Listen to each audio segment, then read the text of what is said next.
ব্রাহ্মণবাড়িয়ার আখাউড়া থানা চত্বরে দীর্ঘদিন ধরে জমে আছে শতাধিক পরিত্যক্ত মোটরসাইকেল, পিকআপ ভ্যান, মালবাহী ট্রাক, অ্যাম্বুলেন্স সহ বিভিন্ন ধরনের যানবাহন। প্রায় কয়েক কোটি টাকা মূল্যের এসব অচল ও পরিত্যক্ত যানবাহন এলাকার পরিবেশ নষ্ট করার পাশাপাশি তৈরি করছে নিরাপত্তা ঝুঁকি ও জনদুর্ভোগ। জুটন বণিকের রিপোর্ট, জানাচ্ছেন ইশরাত জাহান।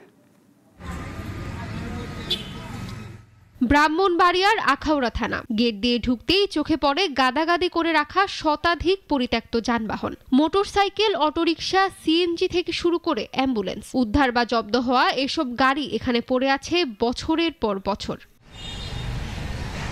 থানা চত্বরে এসব যানবাহনের স্তূপ শুধু পরিবেশের সৌন্দর্য নষ্ট করছে না, বরং তৈরি করছে নিরাপত্তা ঝুঁকি ও জনদুর্ভোগ। আদালতের মামলা নিষ্পত্তি দীর্ঘ হওয়ায় এগুলো অপসারণ করাও কঠিন হয়ে পড়েছে।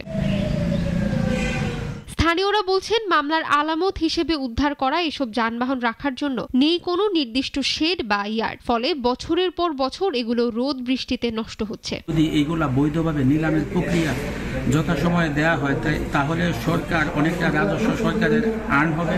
সরকার চাইলে এগুলা নিলাম দিয়ে সরকারের একটা আর্থিক পেতে পারে বা একটা সরকারের একটা রাজস্ব বাড়তে পারে। এদিকে মামলার আলামত হিসেবে যানবাহনগুলো সংরক্ষণ করতে হয় বলে জানান পুলিশ কর্মকর্তা। বলেন, মামলা শেষ না হলে চাইলেও যানবাহনগুলো অপসারণ বা নিলামে তোলা যায় না। এটা সম্পূর্ণ প্রসিডিউরটা বিজ্ঞা আদালতের কাগজপত্র যাচাই বাছাই করে আমরা এখান থেকে গাড়িগুলো যারা নিলামে পায় অংশগ্রহণ করে তাদেরকে বুঝিয়ে দিই। থানা চত্বরে পরিত্যক্ত যানবাহনের স্তূপ ঘিরে দ্রুত প্রশাসনিক উদ্যোগের দাবি স্থানীয়দের। প্রশাসনের যথাযথ উদ্যোগে সুন্দর হবে এদিকের পরিবেশ, এমনটাই প্রত্যাশা সকলের।